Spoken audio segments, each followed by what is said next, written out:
शाम साहब, आपकी राय? देखें आमना, मुझे तो कतई तौर पर नहीं लग रहा कि पंजाब में फॉर दैट मैटर 3 सूबों में तो बड़ी मजबूत हुकूमत बनने जा रही है। पंजाब में आप देख लें PMLN होगी, KP में PTI है, और उसके बाद आप देख लें सिंध में पीपल्स पार्टी है, और जिस तरह बलूचिस्तान का बताया गया 3 पार्टियां मिलकर हुकूमत बनाएंगी। वहाँ पे भी मुझे नहीं लगता कोई मसला होगा। 12 सीटें नून की हैं, 11 PMLN की हैं, इस तरह 6-7 JUI के, वहाँ पे भी बन जाएगा। मसला कोई नहीं है। असल मसला जो आ रहा है, बिल्कुल लगारी साहब कह रहे हैं, मसला जो है ना फेडरल गवर्नमेंट का है कि ये मरकज़ में हुकूमतें कैसे बनेंगी। देखें उसमें सूरत-ए-हाल किस तरफ जा रही है। एक तो इख्तलाफ तो थोड़ा सा पंजाब पे आमना, वो ये है कि पीपल्स पार्टी कह रही है कि पंजाब में गवर्नरशिप हमें दें। वो कह रहे हैं कि जी आपकी टोटल 10 सीटें हैं सूबाई असम्बली में, किस बुनियाद को आपको दें। एक वो मसला है, और वैसे भी वो कंफर्टेबल नहीं है नून के हमारा प्राइम मिनिस्टर, चीफ मिनिस्टर और गवर्नर पीपल्स पार्टी का बैठा हो, तो के अलावा भी जो सुनने में आ रहा है कि और भी बहुत से ओहदे मांगे जा रहे हैं पीपल्स पार्टी की जानिब से पंजाब में। वो तो बहुत से आईनी ओहदे तो हम रोज़ बातें करते हैं ना आमना, वो तो मांग ही रहे हैं। एक जो बड़ा मसला बन रहा है ना इस वक्त, जो अगरचे आगे चल के आएगा, लेकिन अभी इनकी गुफ्तगू मैं आपको ख़बर के तौर पे बता सकता हूँ, वो ये है कि आपने देखा है कि SIFC का फैसला है कि इकॉनमी को ठीक करना है, प्राइवेटाइजेशन की तरफ जाना है।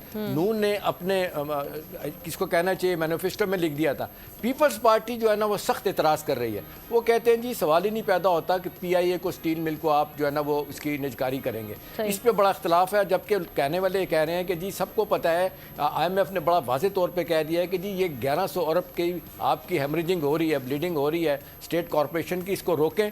प्लस ये कहा जा रहा है कि जी आप भूल जाएं कि आपने अगले कुछ सालों में या कम से कम 1 साल में तनख्वाहें बढ़ानी है, पेंशन बढ़ानी है, बेल्ट टाइटनिंग होगी, बजट खजारा आप कम करके लाएंगे। और स्टेट बैंक की रिपोर्ट सबसे ज़्यादा खौफनाक है। वो कह रही है कि 70 सालों में ये सूरत-ए-हाल कभी नहीं हुई थी कि जो आज होगी। वो कहते हैं कि 2054 तक जाके हमें 7% ग्रोथ रेट मिलेगा, उसके बाद आप कहते हैं जॉब क्रिएशन किसी और तरफ जाएंगे। तो सूरत-ए-हाल ऐसी है कि हम बिल्कुल कुछ नहीं कर सकते। लेकिन सियासी जमातों की बात जो है ना वो ख्वाहिशों वाली है। अगर इजाज़त दें तो एक बात मैं कहूँ आपको। जी देखिए ख्वाहिशों पर ये आपका बुद्ध मत लिटरेचर में एक बात की जाती है कि बुद्ध मत ने अपना, महात्मा बुद्ध ने एक 20 दिन का मरण व्रत रखा था और अल्लाह से एक बात पूछना चाहते थे।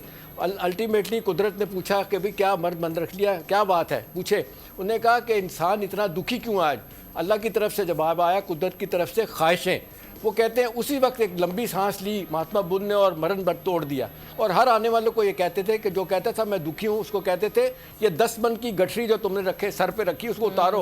वो कहते थे कौन सी 10 मन की गठरी, वो कहते हैं ख्वाहिशों की गठरी। तो ये ख्वाहिशों की तो लिमिट कोई नहीं है। तो मेरा ख्याल है ये गिव एंड टेक करना पड़ेगा। और हमारे जो बड़े हैं वो जिस अंदाज से इस्टेब्लिशमेंट आगे लेके जा रही है, इनको मुझे नहीं लगता मैरिज एट कन्वीनियंस में जब बड़े ग्रांटर हो जाए तो अल्टीमेटली सूरत-ए-हाल ठीक हो जाएगी। कायरा साहब ने कहा कि 10-11 दिन रहते हैं मामला तय हो जाएंगे। जी सही है।